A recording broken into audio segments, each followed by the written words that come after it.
Oxon 3 Comunicación Natural. Toyota.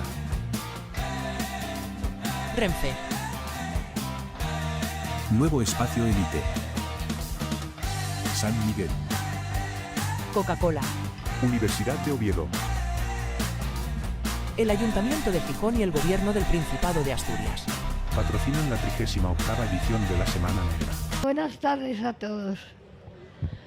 Yo creo que lo primero que tenían que hacer nuestros dos conferenciantes es protestar por tener una presentadora que, además de venir con mascarilla, tiene la cuerda bucal estropeada. Pero bueno, espero que me entendáis, porque es muy importante, sobre todo, escuchar a las dos personas que tengo a mi lado. Como hay poco tiempo, solo daré una pincelada de lo que más me llamó la atención de su biografía.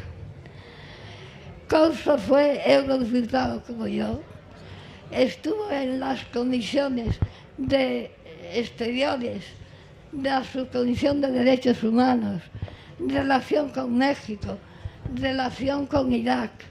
Es decir, estuvo trabajando mucho de manera internacionalista.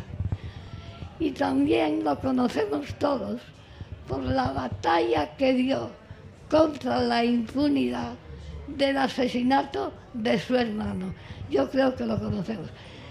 Solo quiero decir que entre los muchos informes que presentó en el Parlamento Europeo, hay uno que me llamó la atención, y es un informe de la capacidad de la Unión Europea para prevenir conflictos y para mediar. Yo creo que no le hicieron mucho caso, porque la Unión Europea ni previene conflictos ni tampoco media para que se acaben. Yo creo que es solo una pincelada, porque no quiero quitarles tiempo. De Pascual, lo que más me llamó la atención, porque yo quiero mucho a Cuba, es ese premio que le dieron los periodistas Félix del Muza por la defensa de los derechos humanos en el periodismo. Él creó varios medios de comunicación ligados a la izquierda y también colabora con un periódico que yo creo que es el que nos dice la verdad de los pocos que hay, que es Le Monde Diplomatique, además de Mundo Obrero.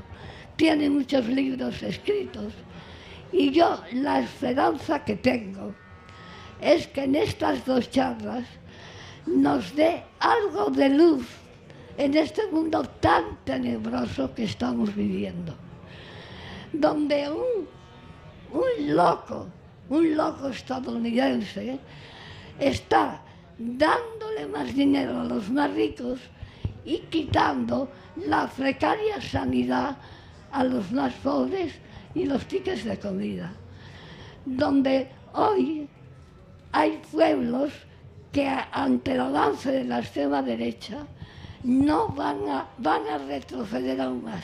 Y hay tres pueblos a los que yo quiero mucho: Cuba, el Sáhara y Palestina.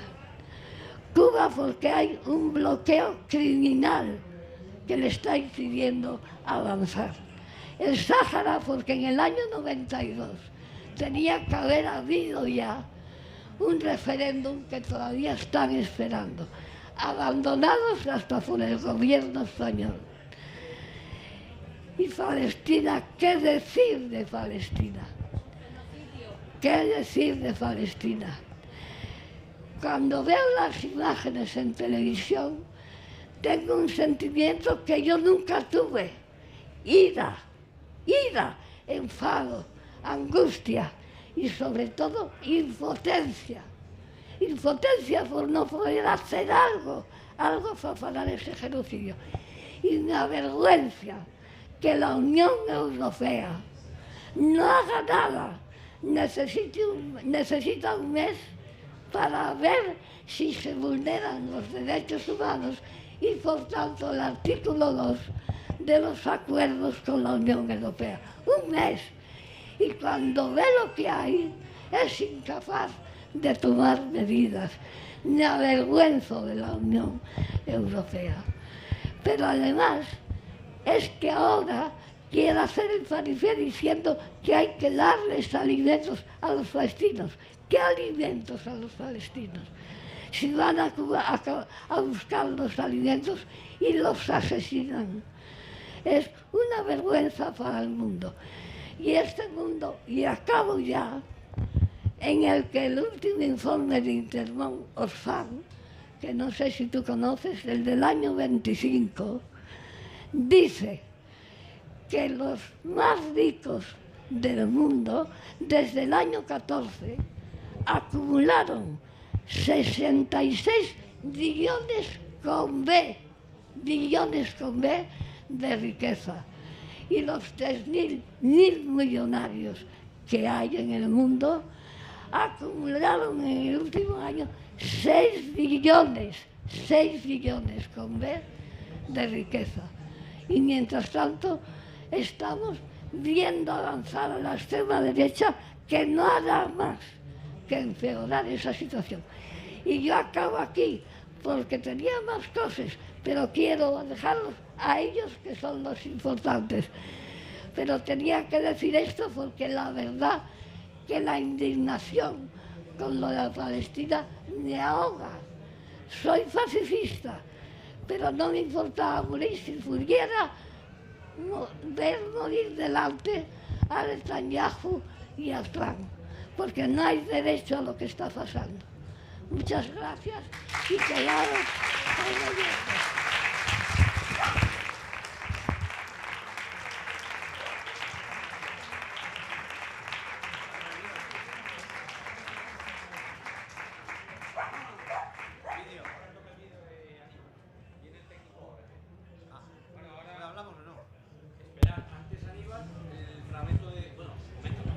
Bueno, ahora vamos, antes de la intervención de Pascual y mía, vamos a dar paso a un vídeo de Aníbal Garzón, que estaba invitado pero no ha podido venir.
Compañeros, compañeras, bueno, primero de todo quería agradecer a la Asociación Lázaro Cárdenas, a Moncada, a todos los organizadores de la Semana Negra y sobre todo pues a vosotros, al público que estáis en el evento y bueno, a general al pueblo asturiano, pues bueno, por la invitación que recibí de estar allí en la Semana Negra, que el año pasado ya estuve allí presente.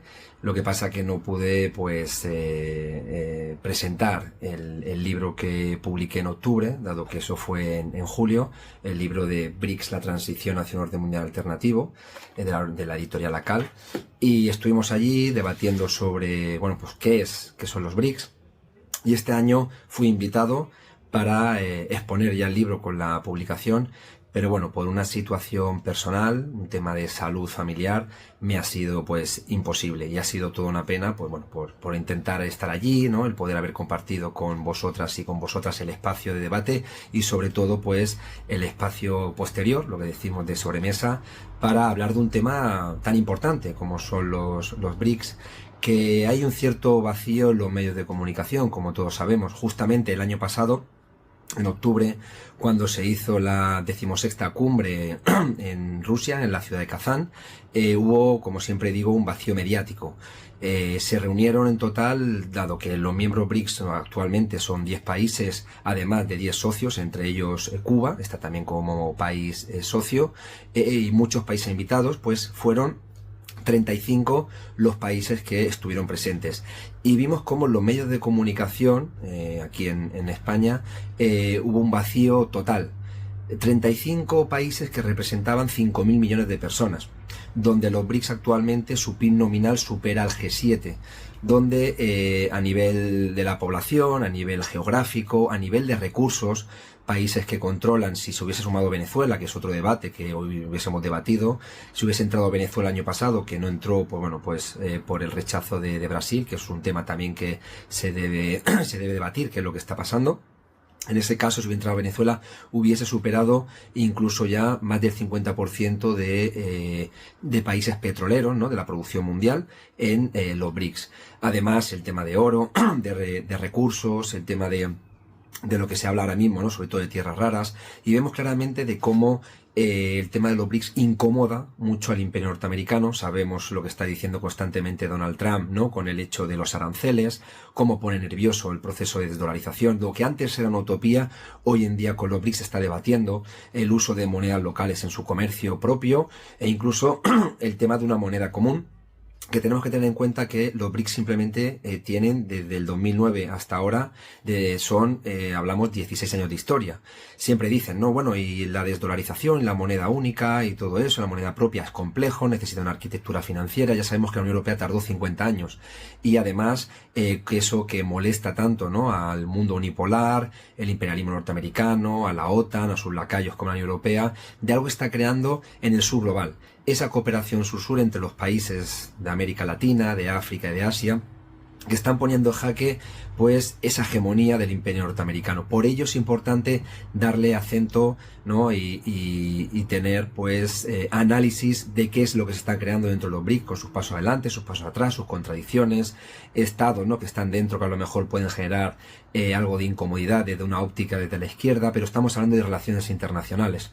El caso de, por ejemplo, de Irán, donde es un país que genera muchas veces, ¿no?, esa disputa, podemos decir así, en debates sobre el tema de derechos humanos, el tema de la mujer, pero hablamos de relaciones internacionales. Irán es un país donde se ha mojado muchísimo más que cualquier país de Europa. No olvidemos que Alemania es el segundo país que más armas exporta a Israel, los que están llevando a cabo un genocidio contra el pueblo de Palestina, y vemos cómo Irán pues hace solidaridad con el pueblo de Palestina, incluso intentándose enfrentar con una potencia nuclear que es Israel.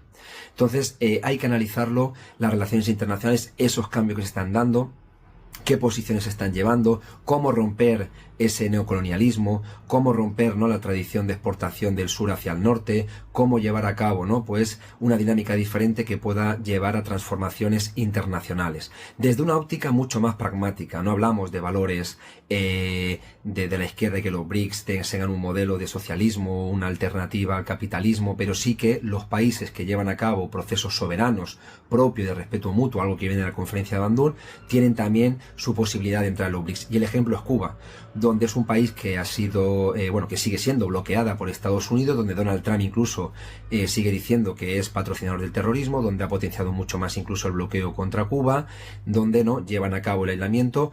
Ahí la diferencia de que los BRICS sí que han aceptado a Cuba sin ser una economía emergente para que entre dentro de ese nuevo bloque o organismo supranacional, por el trabajo que lleva a Cuba, sobre todo por el cambio del orden internacional, la solidaridad, la cooperación sur-sur, sus médicos, sus educadores y todo ese trabajo que ha llevado constantemente desde la Revolución Cubana hacia adelante. Por ello, en el libro está adaptado para publicar, para entenderlo desde una óptica de una óptica popular, no es un libro académico, y me hubiese encantado estar allí, el poder presentarlo, el poder debatirlo, el generar dudas, generar debate, porque estamos ahora mismo, pues, lo que digo, es una transición, que se está intentando llevar a cabo, y es algo que molesta muchísimo a Occidente, al G7, a la OTAN, ¿no? Donde ha generado ahora mismo una aprobación del presupuesto del 5%, algo que nos va a afectar a nosotros también en políticas públicas como salud y educación, y ese militarismo, ese supremacismo que está llevando a cabo Occidente, ¿no? Con el liderazgo de Washington, es porque incomoda, porque algo está pasando en los cambios en el mundo, esos cambios que se están llevando a cabo desde el sur global, con sus complejidades, contradicciones y debates que podemos generar, pero está ahí presente. Y por ello, lo que decía al principio, el vacío mediático lo hacen por algún interés, de que no salga en los medios de comunicación ni la cumbre de Kazán que decíamos, ni siquiera una información clara y directa de la cumbre que ha habido ahora en Río. Es de suma importancia que las organizaciones populares empecemos a hablar sobre ello, sobre esos cambios y esas posibilidades para este orden mundial cada vez es más viejo, este orden mundial que está siendo una barbarie de 80 años que hemos visto todas las injerencias que han llevado a cabo, ese orden mundial con el dólar, Fondo Monetario Internacional, Banco Mundial, militarismo, invasiones, Irak, Libia, Afganistán, ¿no? Siria, todo lo que hemos conocido, y esa violación de derechos humanos constante con el caso de Israel en Palestina, es intentar crear un frente cada vez más común, ¿no? De los pueblos del mundo para llevar a cabo pues un cambio en el orden, y no un cambio solamente con reuniones de jefes de Estado, sino un cambio en estudiantes, en médicos, en deportistas, ¿no? En todos los saberes, que es de suma importancia, porque el sur tiene mucho que decir y el norte tenemos mucho que aprender. Nada, y con esta pequeña reflexión simplemente pues agradeceros de todo corazón la invitación. Espero poder pronto estar otra vez en Asturias, y siento muchísimo por la situación personal. Por lo tanto, un abrazo muy fuerte y gracias, mil gracias por estar ahí. Seguimos en el debate.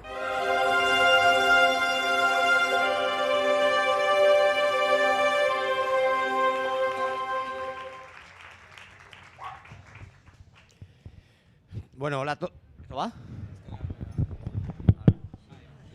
Hola, sí, voy, va, ¿no? Hola a todos. Antes que nada, agradecer a Laura, a la Asociación Lázaro Cárdenas, a Moncada, a la Semana Negra y sobre todo al público, a todas las personas que con vuestra presencia pues muestra que coincidimos en preocupaciones, reivindicaciones y luchas. Bueno, yo creo que ya Aníbal ha contado un principio de lo que son los BRICS, por lo cual ya algo ya tenemos en mente. Yo insisto en algo que él ya ha dicho, y es que, a diferencia de lo que pasaba en el tercermundismo cuando nació la conferencia de Bandung en 1955, que ahí la opción, recordamos, era capitalismo o socialismo, aquí lo que se trata es de una alternativa no capitalista, capitalista no occidental, frente a una colonialista, capitalista, imperialista, ¿no? En otras palabras, se trata de crear un mundo multipolar en el que el mundo occidental tendrá que convivir en pie de igualdad con el mundo no occidental, que es algo que no ocurre desde hace siglos.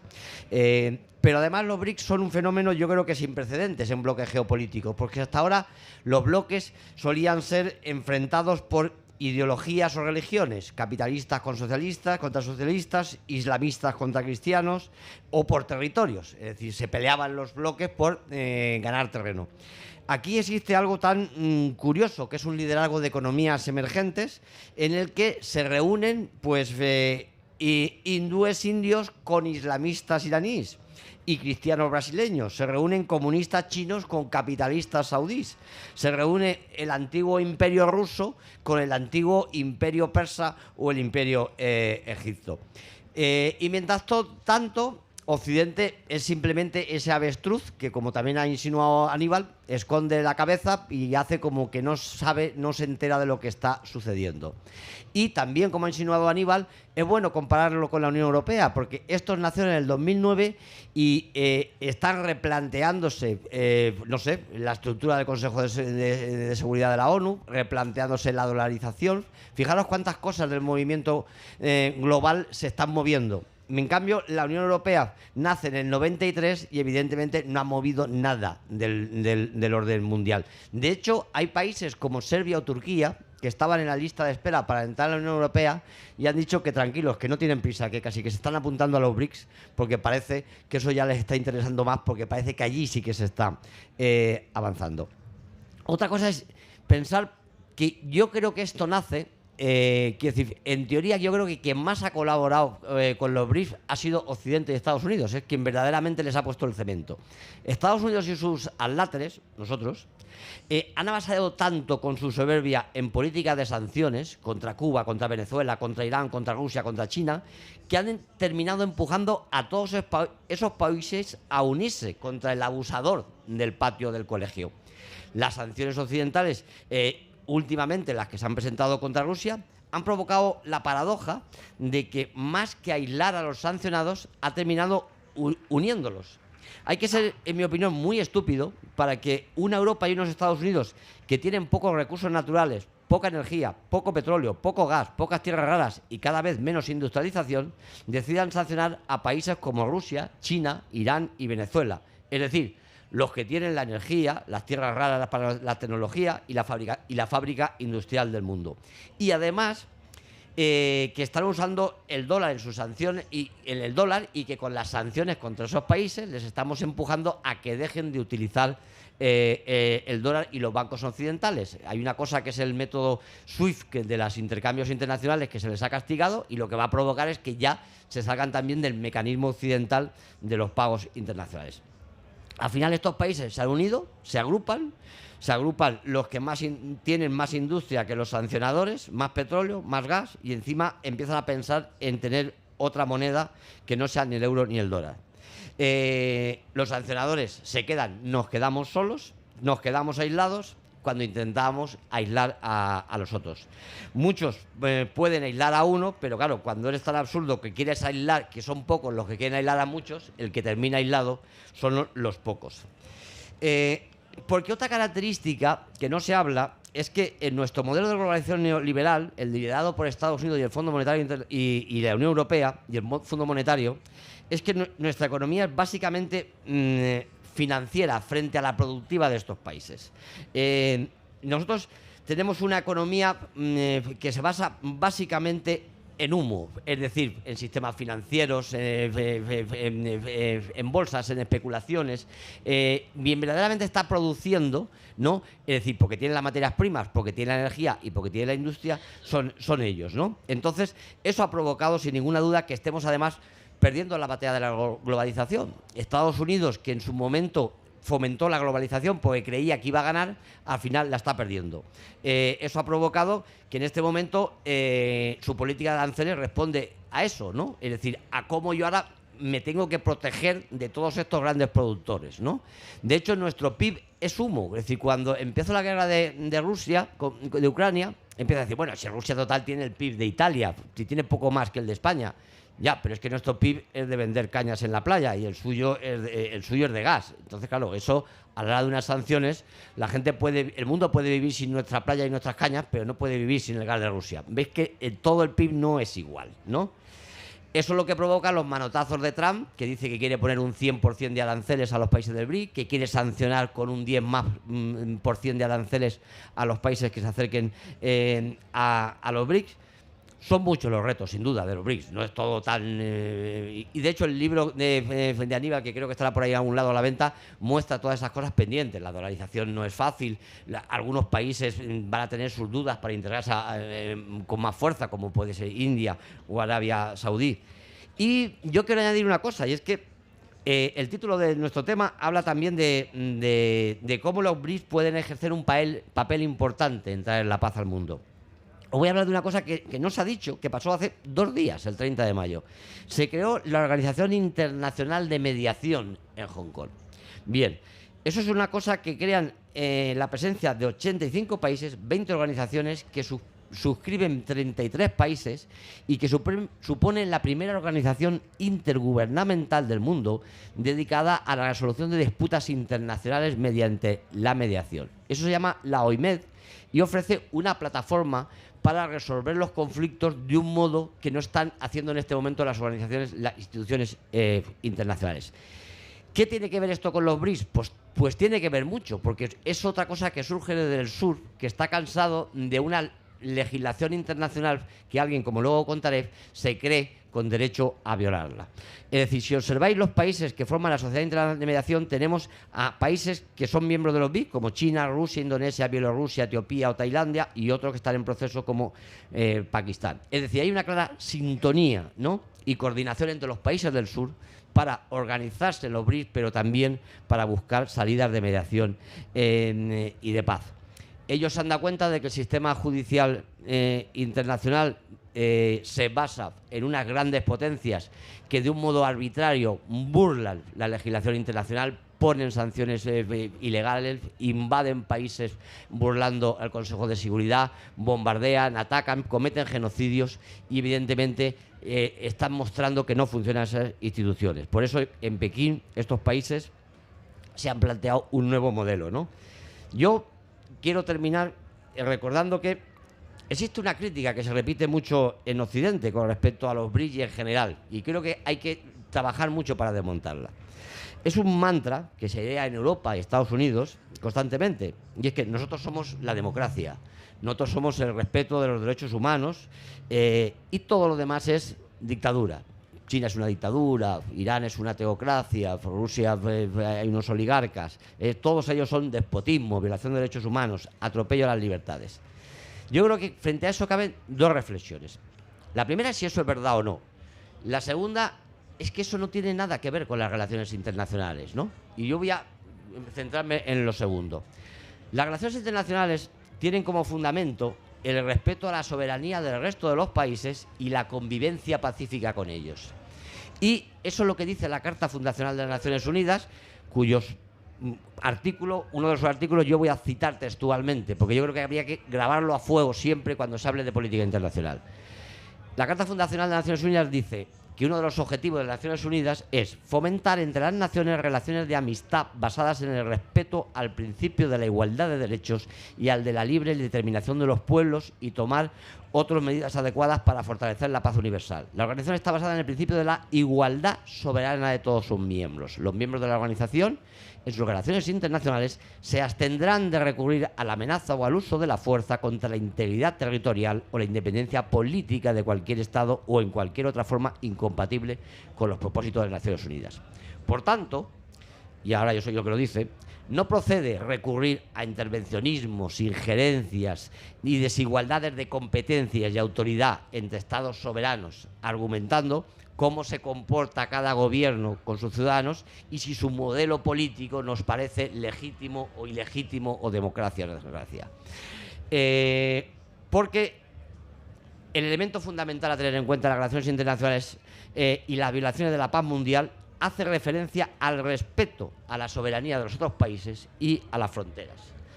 Porque mira, se puede ser una dictadura y respetar el derecho internacional, la soberanía de los otros países y dejar en paz al resto del mundo. Y se puede ser una democracia y protagonizar un genocidio y ser un peligro para la paz mundial, como lo estamos viendo con Irán o Israel.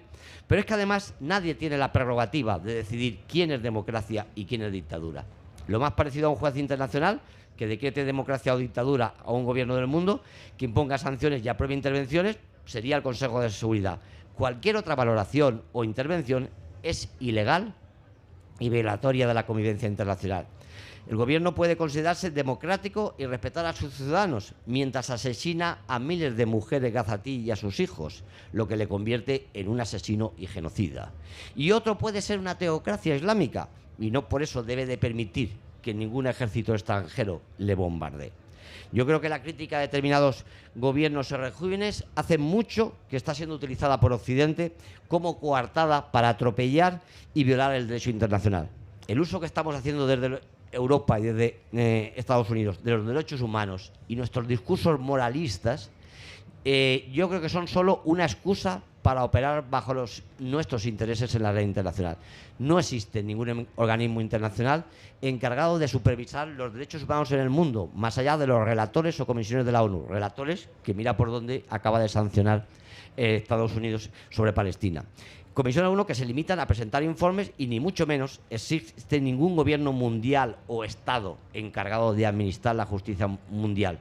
Solo existen leyes internacionales, convenios promovidos por la ONU, que evidentemente no sirven para gobernar al interior de los países. Decretar quién es democracia y quién es dictadura, y menos aún designar juez y policía para entrar dentro y cambiar el gobierno, no está establecido. Por tanto, no corresponde que ningún Estados Unidos ni ninguna Europa, en nombre de los derechos humanos y de nuestro modelo de democracia, vayamos instigando levantamientos de la opinión pública internacional contra los regímenes que no nos gustan, ¿no?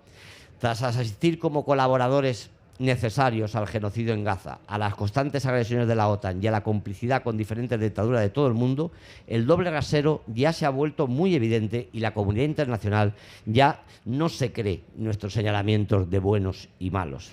Este discurso de que otros somos los buenos y democráticos y los otros, por ejemplo los BRICS, es una asociación de malos no democráticos, no es aceptable.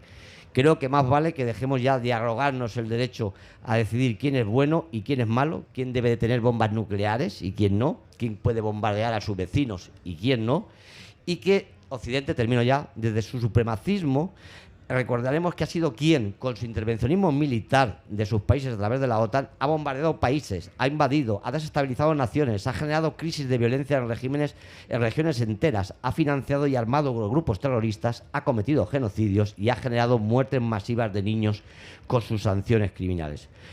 Y todo ello lo ha presentado con mentiras, como la lucha contra la limpieza étnica en Yugoslavia, la defensa de las mujeres en Afganistán, el freno a armas de destrucción masiva en Irak, la defensa de minorías en Libia o Siria o la defensa de libertades en Venezuela o Cuba. Termino. La comunidad internacional ya sabe que los valores de Occidente son un castillo de mentiras y excusas para atropellar al sur. Este sur se está uniendo en torno a un proyecto pacífico que solo quiere desarrollar a sus países. Ni China, ni Venezuela, ni Brasil, ni Sudáfrica han disparado una sola bala fuera de sus fronteras. Precisamente lo que lleva haciendo años Occidente. Gracias.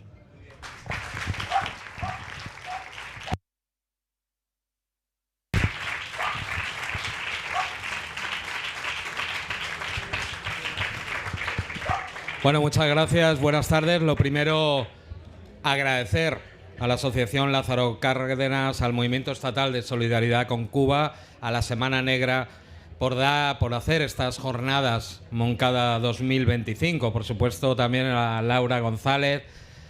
Los dos pasamos por ese lugar, por decirlo de alguna manera, complicado, que no es el poder europeo realmente de la Unión Europea, sino una escenificación de algo que podría ser, porque es el Parlamento que tiene elefantiásico. Yo cuando estaba eran 753 diputados, ahora son algo menos desde que se fue Gran Bretaña, pero además que no tiene capacidad legislativa. La capacidad legislativa la tiene la Comisión, que le propone al Parlamento Europeo. Pocas cosas puede hacer el Parlamento Europeo, devolver los presupuestos después del último tratado. Aún así, yo creo que es importante llevar la voz, y tú lo decías muy bien. Yo intenté muchas cosas, entre otras, por ejemplo, cuando se estaba desarrollando la intervención en Siria, tratar de establecer puentes, ¿no?, entre el Parlamento sirio y la Unión Europea, cuando la Unión Europea solo tenía relación con los grupos terroristas. Los grupos terroristas que hoy gobiernan en Siria con el beneplácito de Occidente. El presidente de Siria es una persona que ha sido lugarteniente de Al-Qaeda y luego en otras formaciones armadas terroristas de diferentes nombres. Curiosamente, Estados Unidos acaba de sacarlas de la caracterización de grupo terrorista a Al-Nusra. Es decir, Siria lo gobierna actualmente una persona que estaba en la estructura terrorista, que atentó en Madrid, en Atocha y que atentó en las Ramblas, que además hace 2 meses se han dedicado a asesinar miles y miles de alawítas, cristianos, drusos, kurdos, sin que la comunidad internacional haya dicho nada de nada. Un terrorista, esa es la moralidad de Occidente, el primer caso. Luego, una maravilla participar con Aníbal Garzón, para mí uno de los mayores especialistas actuales en lo que es el surgimiento de la multipolaridad, y recomiendo encarecidamente que, si queréis saber, accedáis a su libro, y por supuesto a Pascual, ¿no? Los que hemos batallado en el periodismo, los que hemos perdido familiares o amigos, ¿no?, por tratar de enseñar la verdad, pues te das cuenta de que es una batalla crucial que además creo que estamos perdiendo, ¿no? Por eso para mí me parecía tan importante estas jornadas de reflexión para hablar de temas tan importantes. Porque tenemos un grave problema de información en nuestro país. Yo creo que tenemos una de las peores prensas del mundo. Y además incluso leía en algunos estudios de universidades importantes, se caracterizaba la prensa española de una de los peores. No por la profesionalidad de sus periodistas, sino por la concentración de los medios de comunicación en muy pocas manos. Realmente hay dos grandes oligopolios que pertenecen a grandes empresas, a grandes bancos, a fondos de inversión, y hay muy poco contrapeso por parte de las televisiones públicas, que acaban siendo televisiones de partido, y por desgracia no hay por parte de ninguno de los gobiernos que ha estado en el poder en la democracia de haber desarrollado el artículo 20 de la Constitución, que decía claramente y dice claramente que garantiza la diversidad mediática, política, cultural del pueblo español. Nadie lo ha hecho y no hay contrapesos a los medios de comunicación privado ni leyes que puedan ayudar a que los medios públicos sean efectivamente de todos.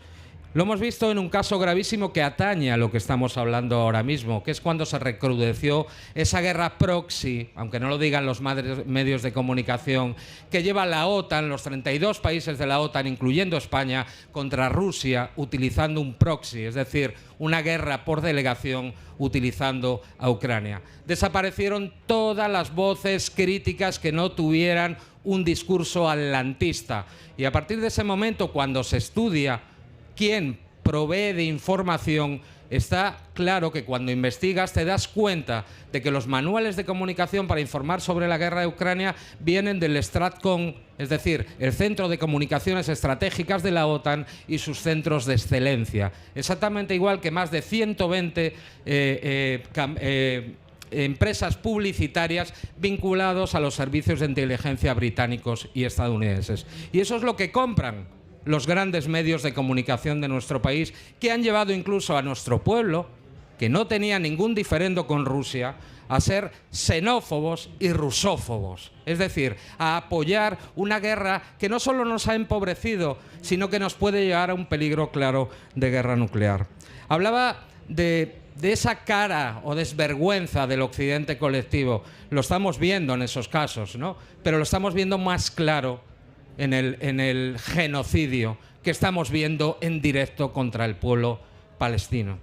Se quitan las voces críticas de los periodistas, pero también físicamente. A mi hermano se le asesinó junto a dos periodistas, un ucraniano, curiosamente, y otro jordano. Pero es que después de esa invasión de Irak, que causó casi 1 millón de muertos, que la hizo Estados Unidos y luego la OTAN, luego nosotros también, las cuentas llegaron hasta los 400 periodistas asesinados. Y hoy, en Gaza, en un campo de concentración y de exterminio que se ha convertido ahora, pequeñito, con la mayor concentración de población del mundo, se han asesinado a más de 250 periodistas palestinos, la mayoría con sus familias. Con sus familias. Por medio de la inteligencia artificial y los satélites del occidente colectivo tan moral, se busca cuando esos periodistas se van con sus familias para que sean asesinados. Y yo no he visto a los grandes sindicatos de periodistas ni a las grandes asociaciones de prensa movilizarse por sus compañeros, porque parece que en este mundo cuesta menos la vida si eres español que si eres palestino. Evidentemente, si eres estadounidense, vale muchísimo más.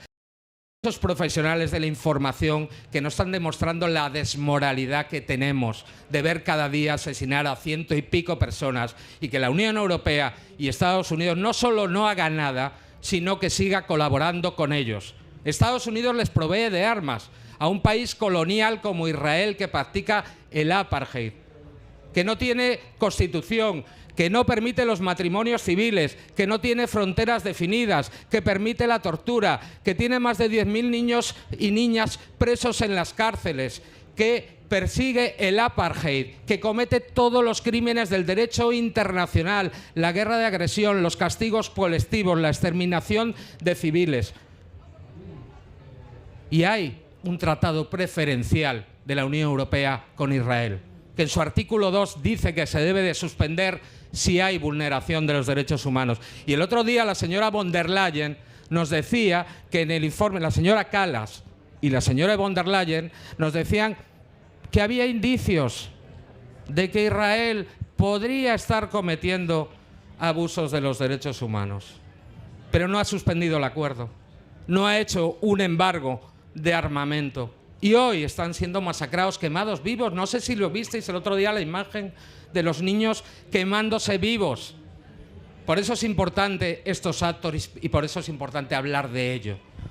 Estamos en un momento crucial y un momento además de casi peligro existencial para la humanidad. Lo vemos en esa guerra proxy que puede escalar a ser una guerra nuclear, lo vemos en el genocidio de Gaza, nos vemos en la culminación de la reordenación de Oriente Medio en el ataque a Irán, o lo vemos en la tensión y el cerco a China en el mar de la China meridional, valga la redundancia.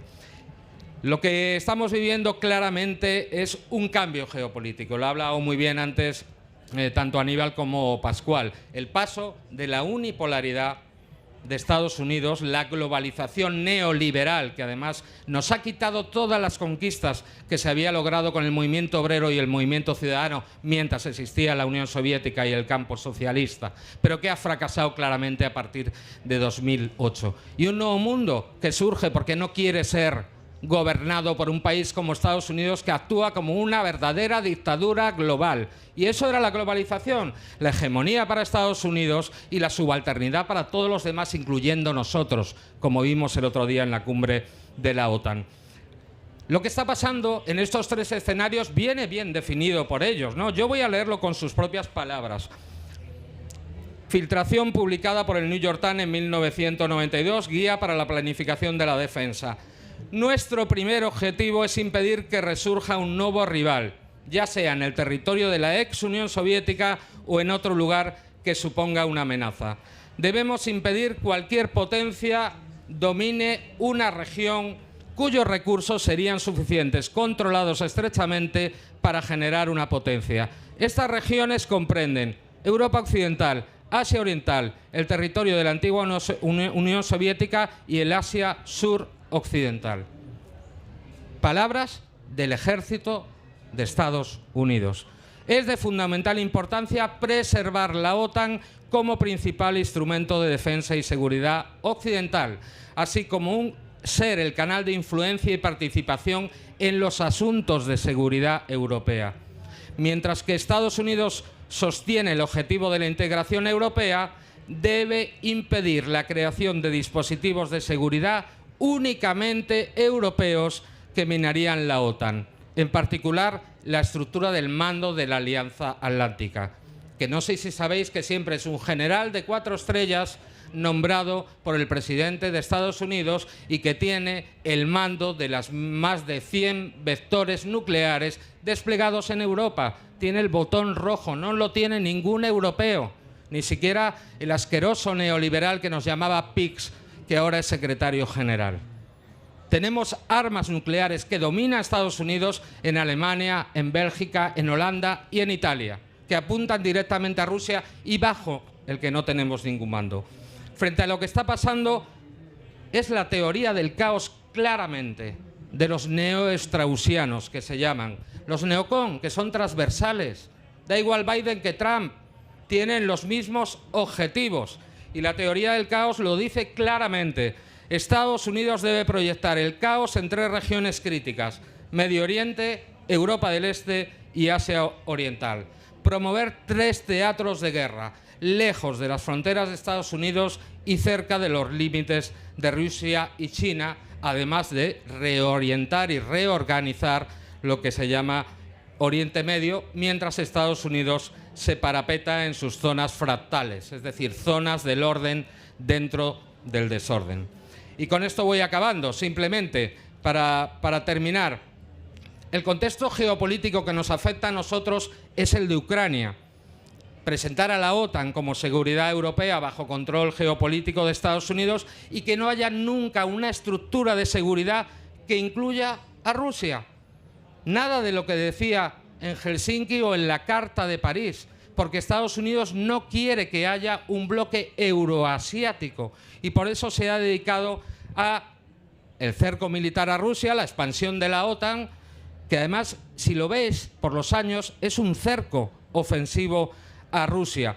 Y luego utilizar, evidentemente, exacerbando los conflictos interétnicos y culturales. El Euromaidán fue un golpe de Estado con la punta de lanza de elementos neonazis y de extrema derecha. Más de 300.000 militantes neonazis formaban parte de las Fuerzas Armadas ucranianas. Neonazis, ocultados por nuestros medios de comunicación. Ariza, la periodista, hizo un reportaje detrás de las banderas, de bandera, valga la redundancia, de el UPA, uno de los mayores criminales de guerra nazis, Bandera y Shukevich, a los cuales honran Zelensky, que mataron a más de 200.000 judíos polacos y comunistas y demócratas. Pero de eso no habla la gran prensa de televisión. Por otro lado, tenemos lo que está pasando en el ataque a Palestina y a Irán, pero sobre todo para cortocircuitar la Unión Euroasiática y proteger ese corredor económico de la India, Medio Oriente, saliendo por Israel, hacia Europa. Y por último, China, encerrada por una cápsula del mar de la China Oriental, la península coreana y el archipiélago japonés, el mar de la China Meridional, las cadenas de islas, sobre todo Filipinas, y cerrada por Malasia y Singapur, y por lo tanto la única salida a aguas azules, a las aguas abiertas, sería Taiwán. Evidentemente lo que quieren romper con todas estas guerras a las cuales nos están metiendo es a todos esos países que quieren multipolaridad, la democratización de las relaciones internacionales. Y para terminar, nosotros somos parte de ello. Qué desgracia, ¿verdad? Habiendo militado donde he militado. El gobierno del PSOE, Podemos y Sumar, en defensa, un aumento del 1,5% del Producto Interior Bruto en los últimos años. En el último año, aceptando el 2%, era para 2029, fue este año. Vía Consejo de Ministros, 10.000 millones de euros, mientras nuestra sanidad se va al carajo, con perdón, mientras no tenemos viviendas para nuestros jóvenes. Y se ha firmado el 5% para 2035, que van a ser 80.000 millones de euros. Mientras desde el Consejo de Ministros, por desgracia, excompañeros y excompañeras mías firman mandar armas ofensivas para la guerra de Ucrania que puede escalar. ¡Qué vergüenza! O nos movilizamos o nos quedamos sin periodismo, sin democracia y sin ni siquiera la capacidad de poder vivir dignamente y con la posibilidad de que haya una guerra nuclear. Muchas gracias.